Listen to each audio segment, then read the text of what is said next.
The Locked On Podcast Network presents the NFL Big 3 in 30. The 3 biggest stories in the NFL from our local experts at the Locked On Podcast Network. We bring you the real story, why it matters, what's next, who wins the big game, and more, all in 30 minutes. The NFL Big 3 in 30 starts now with the biggest story in the NFL. Pete Carroll continues to put together his coaching staff. You are Locked On Raiders, your daily Las Vegas Raiders podcast. We found out Sunday evening, right, as we're putting this all together, we're putting the whole little setup that we have. As you can see our background in the back, we see from Adam Schefter back to the NFL. Former Eagle head coach Chip Kelly is being hired as the Raiders offensive coordinator per me and Pete Thamel. And I immediately said, whoa. Yeah, that is big. Everyone assumed that Darrell Bevell was going to be the guy. Everyone assumed, oh, Pete Carroll's going to go back and hire all his Seahawk buddies. This is not a Seahawk buddy. Chip Kelly's a big deal. Yeah, and Darrell Bevell was my offensive coordinator and a good dude, but not somebody that's going to necessarily move the needle. Right. Chip Kelly is that dude. He is a national champion. He has experience as a head coach at the college level, a coordinator at the college level, a head coach at the pro level, and it's going to be really interesting to see how he kind of puppet masters that offense, because the roster I see assembled now doesn't necessarily fit his traditional offenses. Right. No, it really doesn't. And, he just is coming off this national championship run with Ohio State. Again, like you mentioned, he was there, head coach at Oregon, put some guys in the league, including Marcus Mariota, who was a top pick at the quarterback position, the head coach there in San Francisco, the head coach there in Philadelphia. He's done some really good things as far as offense goes. And I'll tell you, as far as, seeing Chip Kelly's name pop up with the Raiders, I saw a lot of Houston Texans fans mad when they saw that. They thought they were getting them. And instead the Raiders doing, it makes me laugh a little bit, only because so many people just thought that, well, what's Pete Carroll going to bring to the table? He's a 73-year-old head coach. He might be a good head coach. He might be able to provide some foundation, but what is he going to do to add some juice to the Raiders? I think the hiring of Chip Kelly adds some juice. It's juice. Absolutely. Like ingenuity is what I think of when I think of being ahead of the curve. And that's Chip Kelly. I remember watching the first pro game he coached as the head coach of the Eagles. He had Vic, he had Deshaun Jackson, he had LaShawn McCoy, and the first play of the game. I mean, I've never been so enthralled in a football game watching that first half. They just stormed through Washington, my old team, the Redskins, when I played for them, but this was after my time, of course. But yeah, I don't know if I've ever been more actually invested in a game, right, for teams that I really didn't necessarily care about. Watching that first half and being just blown away by just how creative and how different. You remember they did no huddle the entire time. They were not even a sugar huddle. They were just boom, boom, boom. Yep. And I want to say it was 28-0 within the first 20 minutes of the game. It was absolutely brilliant. And so I think he's ahead of the curve on a lot of different things. I remember him talking about a lot of nutrition and conditioning and sleep, things that were kind of unheard of back, 15, 17 years ago. Not necessarily unheard of, but not talked about, at least when I played, which was right around that time. And so I'm excited to see what he brings. Obviously, for being a first-year head coach or a first-year offensive coordinator with the Buckeyes, and to take them to a national championship, right, that in itself is impressive. Guys that he didn't recruit, guys that he wasn't familiar with. Will Howard wasn't necessarily his guy, but he made it work. And I'm really excited to see what he can do with the Raiders offense. Yeah, me too. And again, I mean, when you start to see this coaching staff get put together and you start to see what Pete Carroll's doing, he, as I've been saying many times, has provided some stability. Just listening to his press conference last Monday, I was like, okay, there's some stability in this organization now with Pete Carroll, John Spytek as the GM. I feel like that they're going to make some really good selections when it comes to the draft, bring some free agents in, and clearly with Chip Kelly as the offensive coordinator, there's going to be some changes to the roster, right? We know that, but you're seeing how it's put together. Chip Kelly now is the OC. Patrick Graham returns as defensive coordinator. Robbie Leonard is defensive line coach and the run game coordinator. We found that out. Linebacker coach is John Glenn, and we've heard some really good things about what he could bring to the table. And then the special teams coordinator is Tom McMahon. He returns as well. So exactly what Pete Carroll said last Monday when he had his press conference. He said he wants guys that he's worked with, guys that he hasn't worked with, and guys that are on the coaching staff. And that's exactly what he's putting together. So it's official like a referee's whistle. Former Eagles head coach, former Niners coach, former Oregon coach, former Ohio State offensive coordinator Chip Kelly is now the OC of the silver and black. Ryan, as a wide receiver, former wide receiver, if you were to play in a Chip Kelly offense, how excited and fired up would you be? Oh, man, I know it. I have to get my conditioning right because, it's going to be up-tempo. You're going to throw the ball a lot. I mean, look at the quarterbacks that Chip Kelly had the opportunity to work with. I mean, you look at Vic, Kaepernick, right? Mariota, who you mentioned earlier, DTR, all guys, and run pass guys, right? When you have run pass, right, we're moving to an RPO system. That's kind of like the new offense. Look at the Chiefs. The reason they're there, and the Eagles, both teams have that ability to do so many different things, and that puts the defense in a bind. When you have a quarterback that can run that and be consistent with that, right? I mean, Will Howard, not much of a run pass threat, but in the championship game, 16 carries, 57 yards, for sure. Right? I mean, so he used it, even though he only had 250 or some odd yards for the season. But so you see what Chip wants to do. You see that he specifically recruits and looks for a certain player as a quarterback, and but as a wide receiver, that just opens up so many opportunities. That's one-on-one coverage. That's up-tempo. That's no huddle. That I love that kind of offense. Sign me up. I might. Hey, I'm not too old. Get some reps in. I might get a couple reps in. They might get tired. Hey, you know what? At the end of the day, you can go in there and get a few reps. I'll for give you sure. A series. Hey, look, man. I'll tell you it's funny though because we're here for the Super Bowl 59. I think about Chip Kelly. I think about this offense. I'm like, man, if they had just drafted Jalen Hurts in the first round in 2020 with their second pick, they got Damon Arnett instead. I don't want to get going. I don't.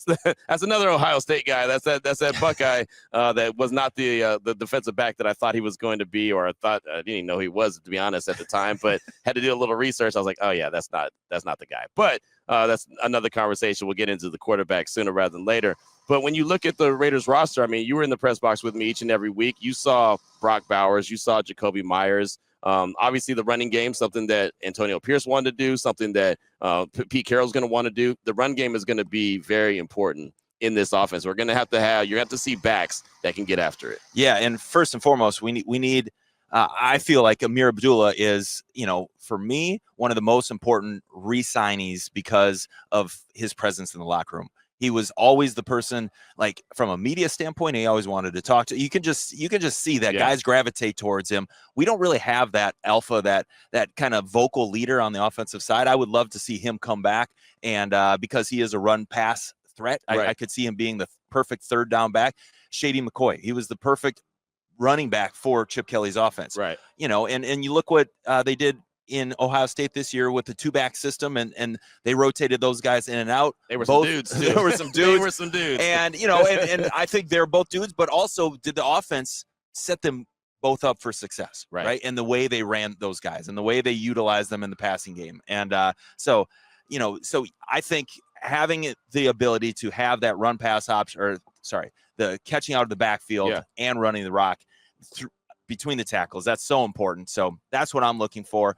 Obviously, we need at least one or two. I would say one in the draft, one in free agency to come in and really solidify that. But I would love to see Amir Abdullah, just because from an offense, like I'm looking at holistically, like we don't have a ton of guys that we can lean on right now that at that first mini camp, it's not going to be new guy that comes in. It's going to be the Amir Abdullahs that's going to be the vocal leader. Yeah, no, it is. And it's going to be interesting to see how they put this together as they put this roster together. And the good thing is we have all offseason to talk about it and watch it and observe it. Obviously, the offensive line is going to be very important. What fits with what Chip Kelly wants to do, as opposed to what the Raiders were doing last year with their offensive line that they have. We know that they have a couple good pieces in Colton Miller, JPJ, who comes from Oregon, right? He didn't play for Chip Kelly, but he comes from Oregon.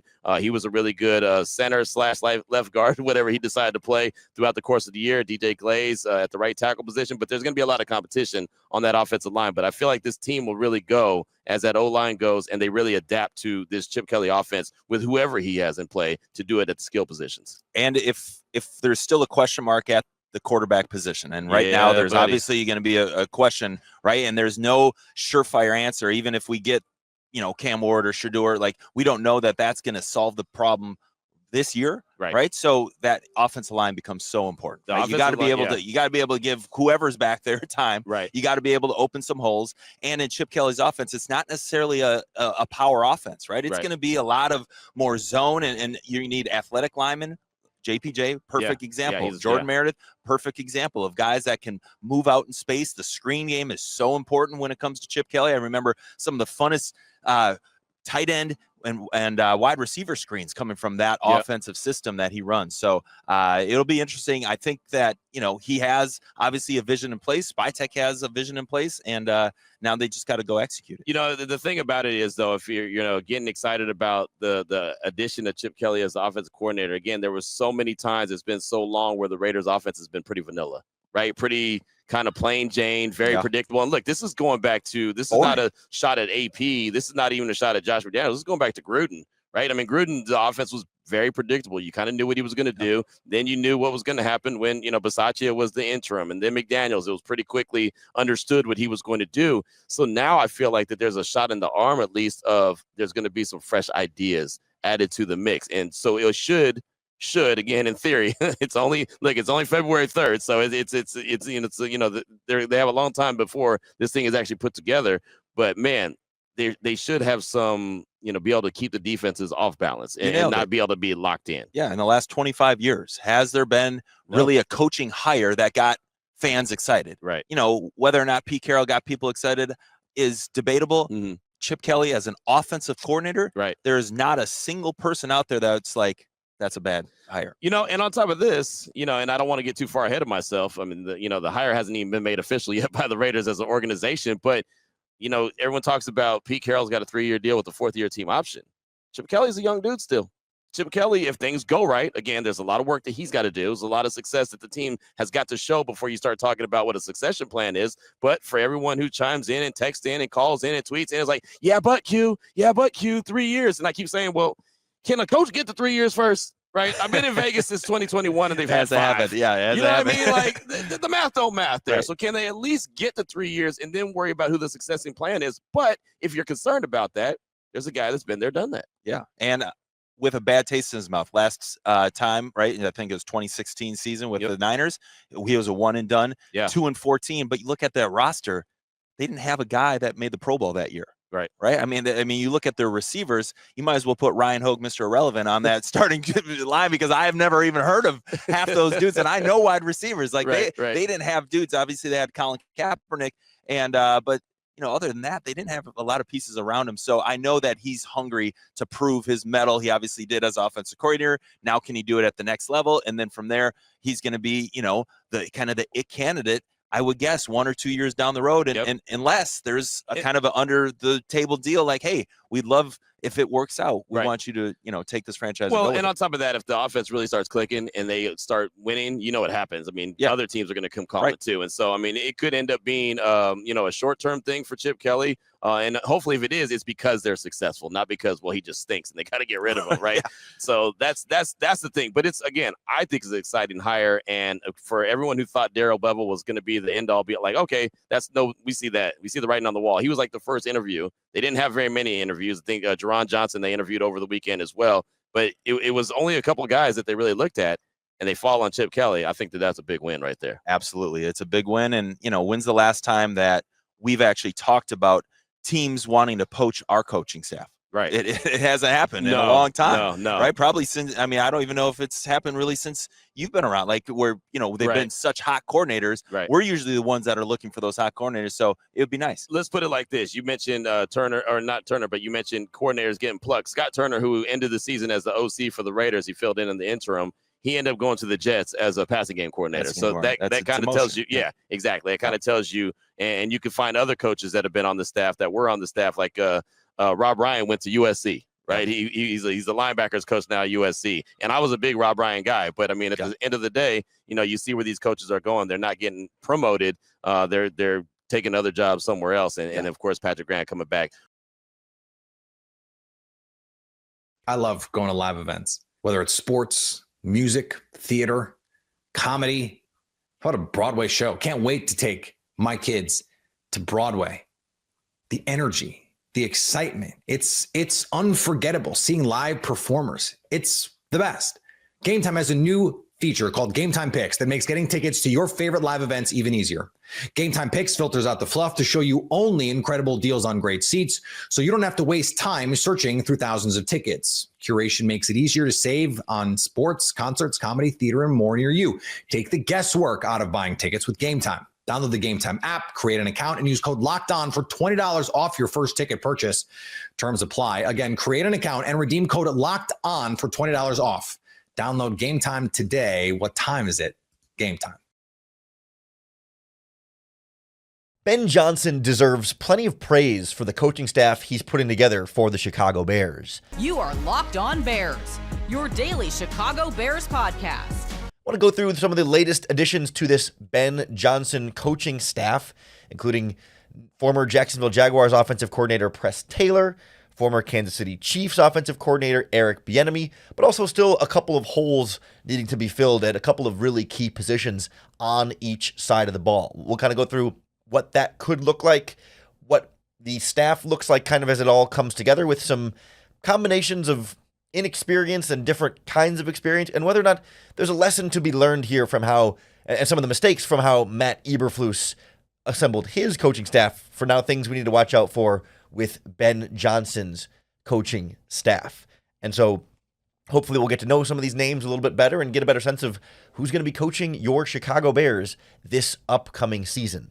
The big lingering positions to fill as I'm recording this podcast are offensive line and defensive line coach. Those are the biggest vacancies, plus linebackers coach is also vacant at the time of this recording. But up close and personal in the trenches are going to be two really significant hires for Ben Johnson. I think offensive line coach might be the next biggest hire after offensive coordinator, really, when it comes to this offense being able to live up to its full potential, right? We've talked about how Ben Johnson's Detroit Lions teams have had really consistently good offensive line play that allows Jared Goff to be in the MVP conversation. It allows Jahmyr Gibbs to have a record-setting caliber season for them in Detroit, and for David Montgomery to thrive, and for all these players, for that offense to be its best, they needed good offensive line play. And part of that is how much the Lions invested in the offensive line in Detroit with first-round picks in Taylor Decker and Frank Ragnow and Penei Sewell, etc. Free agent contracts for guys like bring back Graham Glasgow and Kevin Zeitler in free agency. Like, investing in the personnel is a big part of that, but also getting quality offensive line coaching is also a really big part of that. They had a longtime offensive line coach, Hank Fraley, has been rumored about potentially jumping to different places, but he's certainly well respected in the league. I think the Lions promoted him to run game coordinator this offseason to try and keep him around and to keep him from potentially coming to the Bears or the Jets or whoever might be going after him. But good coaching plus good talent is necessary, and the Bears have a lot of work to do in the talent department, but they're going to need a good coach as well. It's felt like the last handful of seasons with Chris Morgan as Bears offensive line coach, there just hasn't been player development in a way that's noticeable, right? You haven't seen guys take a huge step forward. Tevin Jenkins was good coming out of the draft, played good throughout his Bears career. You got incrementally better, but was that good coaching or is that just a good player? You know, Braxton Jones started as a 5th-round pick as a rookie and played all right. He's gotten a little better, but hasn't making that big jump forward. Darnold Wright from year 1 to year 2, like not a huge jump forward. And you can't really point to any other, linemen getting better. They've drafted some linemen, as we just talked about, but guys making progress, you just didn't really see that player development from an offensive line perspective. And so the person the Bears bring in is going to be critical to not only coach whoever they bring in this offseason, but also to help Darnell Wright get better, to help Braxton Jones. Karan Amagashi, a 3rd-round pick, is a project player. He needs coaching perhaps more than anyone on this offensive line, and the Bears need to nail this hire. Now, when we were down in the Senior Bowl, at the Senior Bowl in Mobile last week, I talked to some folks who, and I'm never one to play the insider game here at all, but there were some folks connected to the New Orleans Saints who are very confident that the Bears will be hiring offensive line coach Dan Rashar, who was an offensive assistant under Sean Payton for close to a decade in New Orleans, was their offensive line coach for a little while. The Bears have interviewed Dan Rashar. They've interviewed a couple other candidates. They have not, at the time I'm recording this, landed on any candidate. I cannot say with 100% certainty that is the case, but I have heard it on good word. It's my impression that Dan Rashar believes he's going to be the Bears offensive line coach. Now, I guess, does that mean could an interview change Ben Johnson's mind, or could another candidate interview so well that they just have to go with someone else, or could there be a snag in terms of, I don't know, salary or contract negotiations? That's very possible. But I think people close to Dan Rashar believe Dan Rashar will be Chicago Bears offensive line coach. We'll see how that plays out over the next couple of days here. So again, I'm not exclusively reporting that, but I will say he sure is the favorite in the house, and that was something that was making the rounds among personnel down in Mobile. And so if it is indeed Dan Rochar, we talked to Ross Jackson from Locked On Saints on Friday's podcast here a little bit about him after we talked about Dennis Allen and Declan Doyle, but Rochar coached a bunch of quality offensive linemen in New Orleans. Teron Armstead makes the Pro Bowl under Dan Rochar. Andrus Peat makes the Pro Bowl. Max Unger, their center, makes the Pro Bowl. Larry Warford, they signed him as a free agent, but made the Pro Bowl. And then Ryan Ramczyk, their right tackle, was an all-pro offensive lineman. Like across 5 or 6 years as offensive line coach in New Orleans, Dan Rochar was coaching Pro Bowlers and all-pro players. Now, some of those guys were first-round picks. Obviously, again, it's talent versus coaching, right? Nature versus nurture in this regard. But he also was in New Orleans. He was running backs coach for a couple seasons. He was tight ends coach for a couple seasons, run game coordinator for a couple seasons. Spent the last 2 years at Tulane, the college, as their offensive line coach. Noticeably, Tulane has now hired a replacement offensive line coach before Dan Rochar has technically been named Bears offensive line coach. But I think there's sort of an understanding here that like Rochar was not fired by Tulane, but they replaced him because they know he's leaving for something else. And again, like start to connect the dots here. Like I think everyone's sort of preparing for Dan Rochar to be the Bears offensive line coach. The defensive line coach thing is much more up in the air. They hired Bill Johnson, who's going to be like a senior assistant and help out on the defensive line, but he's not going to be the actual defensive line coach. They interviewed Florida's defensive line coach, who is really, really well regarded among people in the league circles. And I think he's a name to keep an eye on for the defensive line coach. But that's a group that needs to keep developing Javon Dexter. They need to have a reclamation project in Zach Pickens and try and get more value out of that third-round pick on the interior. Keep developing Austin Booker on the edge. And the Bears may need to bring in another edge rusher this offseason, should bring in another edge rusher this offseason. Like, they need to get better pass rush up front, period. Even though Dennis Allen will blitz a little bit more and be a little bit more aggressive, like, you still need better overall pass rush. And so a defensive line coach is going to be important to come in and get that group set and keep the young players churning through. You can never have too many good pass rushers. Keep drafting them, keep developing them, and have an abundance of pass rush up front is definitely what the Bears need.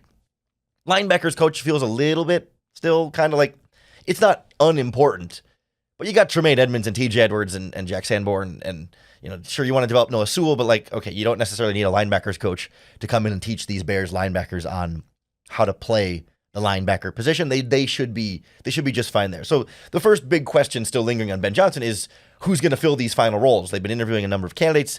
We'll see as this staff fills out that probably early this week, we're going to get answers to O-line, D-line, and linebackers coach. From there, the staff will be set.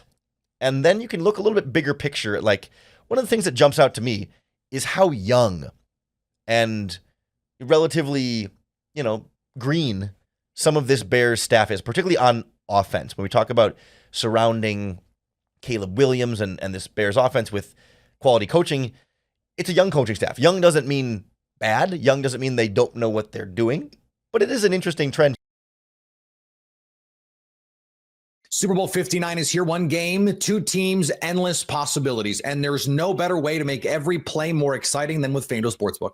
Whether it's predicting the first touchdown, calling the MVP, or even betting on the coin toss, FanDuel makes it easy to get in on the action. With live betting all game long, you can adjust your bets as the game unfolds and feel the thrill from kickoff to the final whistle. The live betting feature lets you stay involved no matter what happens on the field, and the app is super easy to navigate. Plus, knowing that you can place a $5 bet and potentially win $200 in bonus bets for the Super Bowl, that's just icing on the cake. Download the app or head to FanDuel.com to get started. Bet just $5, and if you win, you'll score $200 in bonus bets. That's FanDuel.com. Bet with FanDuel, official partner of Super Bowl 59. They're on the ground. What does it mean? How do they start their week of prep? From the land of the free and the home of the Chiefs, this is the Locked On Chiefs podcast. But it all starts where it starts. A week of prep is in the books, and the Chiefs have made the trip down to New Orleans. And by annual trip, I mean to a Super Bowl location, not to New Orleans itself. There might be some other teams that are down there, but they're on vacation because there's only two teams playing in this ballgame. The Chiefs are one of them. I'm glad that it was a very low-key weekend for the Kansas City Chiefs. They got through their last practice Friday. The only questionable designation for anyone is Sky Moore, who's still on IR. So you're not losing anything. Nothing affects the 53. In this case, quiet is good, right? Quiet is extremely good. Go back the 3 times that they've won the Super Bowl. It's been quiet. The one time they lost, it was not. And that was a whole nother issue. But reality is reality. I mean, all you want this time of year is for quiet. You want your team to be your team. You want your team to, take responsibility for what they're doing, keep their eye focused on what they're doing, and understand they're less than a week away from playing in one of the biggest. I would love to say it. Here's the problem. You can't really say it's the biggest game of most of their lives because a lot of the rosters played in several of them. Right? Just the most recent biggest game of their lives. Right. So, you're sitting here in a situation where Kansas City knows what they're getting themselves into. They're now in New Orleans, headed south again. The last time, 5 years ago, as you said, they were in Hard Rock in Miami, and they won their first Super Bowl against the San Francisco 49ers. So, we'll see what happens. I'm really going to be curious to see what kind of information we get. And the one that I really don't understand, and you kind of touched on this too, Sky Moore doesn't make sense as to his potential activity for this game, but that's just my thought process on it. Well, that's over at this point. Clearly not going to designate him to return. That's fine. I think that writing was on the wall at the time. So I don't think you want to upset the apple cart here. You don't want any drama going on this week. You don't want anything. You don't want to be in the situation that the Dallas team is in the NBA. You certainly don't want that kind of pub right now. Yep. You don't want guys distracted. You don't want Travis trying to go to the Grammys with his girlfriend tonight. None of that. Like, everybody just get in the hotel, settle down. We're going to do a walkthrough in a ballroom of all things. And, we're going to keep our noses clean. That's the way we want it. Yeah, no, absolutely. And I think that's exactly what Kansas City is going to have. This team knows what they're going after. Travis Kelce, you talk about, going to the Grammys with Taylor Swift. Obviously, he knows what is at stake. This is his legacy. I don't think he's going to tarnish that by doing anything different than what he is doing. Now, would Travis of 10 years ago been a guy that was going to try to go do something like that? Yeah, guarantee he would have been. Now, would he have? I don't know. But yeah. Super Bowl week. He has completely changed. He's a different player than he was from 10 years ago. Yeah, absolutely. And they need that, because that evolution is part of how you keep things quiet. And you teach all the younger guys that are on this roster some significant contributions from the rookie class, a boatload of contributions from the second and third year players on this roster. So yes, there's a draft class here that knows nothing but Super Bowls to this point.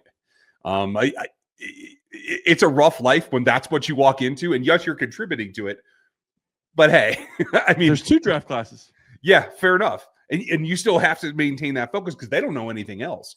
So I think this is one of the situations that really stands out to me, that what a culture is when you get there, and the expectation, the level of professionalism carries down. And once you establish that, it's easier to continue it than it is to rebuild it from scratch. Like, we know so many other franchises just can't get that culture right because there's no living example of it.